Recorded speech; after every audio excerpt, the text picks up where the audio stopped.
So I had a special request a few weeks ago to talk about the rotator cuff muscles as my Muscle Minute Monday. Now, that's a little difficult because first of all, there's 4 muscles of the rotator cuff. It's not just one, and 1 minute just simply is not enough time to talk about it. So here we are. So I'm gonna keep the anatomy of the rotator cuff pretty broad here because that's gonna make for a much longer video, but you'll learn a little bit about the shoulder joint, the rotator cuff muscles as far as where they're located, what they do, and just some information about the rotator cuff in general. First, let's take a look at the structure of your shoulder. So here is your rib cage, or at least half of the rib cage. Okay, and this is the posterior, the back view of that. You can see next that we place that shoulder blade or that scapula right on top of that rib cage. And just for some reference, I pointed out some different bony landmarks here. So you have the spine of the scapula, and then you have this little piece that kind of pops off the side of it. That's called your acromion process. Then we add in our clavicle. So you can see right there where the clavicle and that shoulder blade or the acromion process of the scapula meet. Then we add in the humerus, or that upper arm bone, okay? You can see here that the head of the humerus sits in the glenoid fossa of the scapula. This is essentially the socket part of your shoulder ball and socket joint.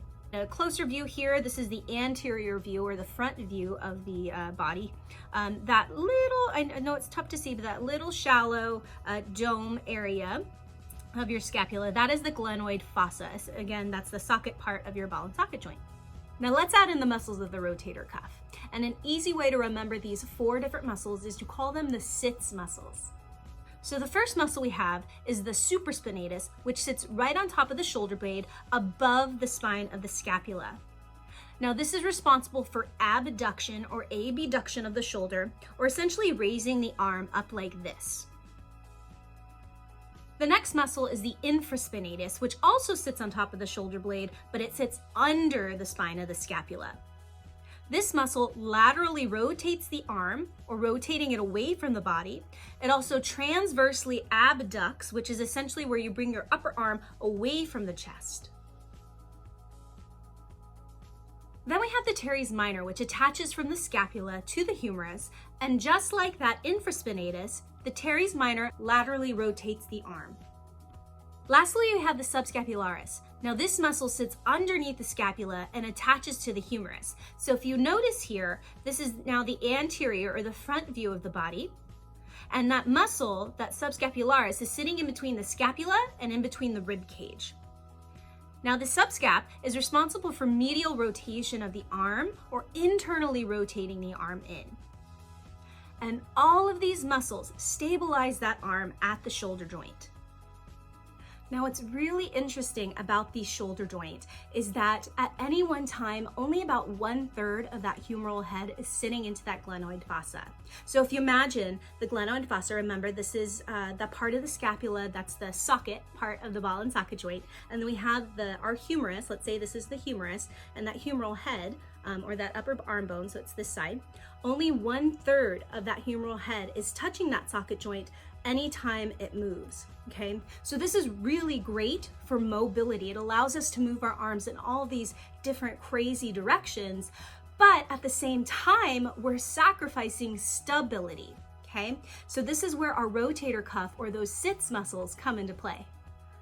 So these 4 muscles stabilize that shoulder joint. You want to think of them as almost hugging that humeral head into the glenoid fossa, or the socket of our scapula, during that shoulder movement. Now, one of the reasons that the rotator cuff is such a popular topic is because these muscles can become easily injured, especially as we age. There is a lot of wear and tear that's happening on those different muscles.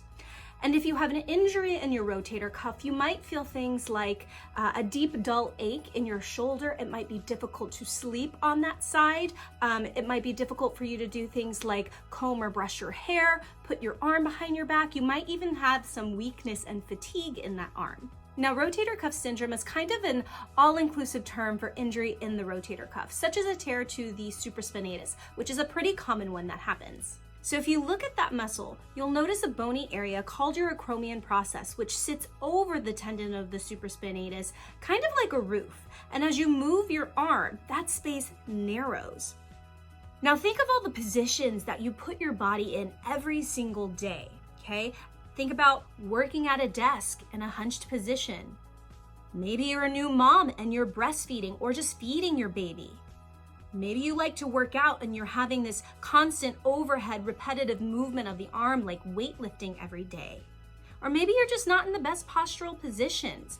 All of these things are going to have an effect. Now, this is because our scapulas may not be in the best place. We're sort of in this hunched posture, our scapulas are sliding forward. And so when I move my arm to 90 degrees, I can get there pretty easily. But then as I try to bring that arm up even higher, it becomes a little bit more difficult. So that acromion, that space between the acromion process and my supraspinatus tendon, that starts to narrow, and then I might get some pain, maybe even a little bit of pinching.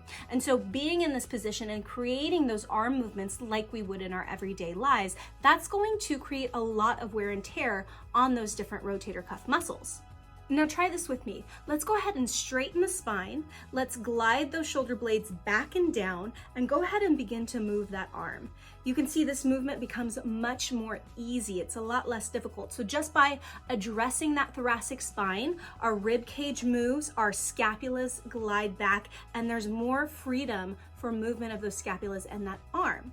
Okay, we're gonna get a lot less pinching and it's become more easy. All of this to say is that what we do and how we do it definitely matters. It's not just addressing the muscles of the rotator cuff, but it's figuring out what else can we fix to help our body move more easily.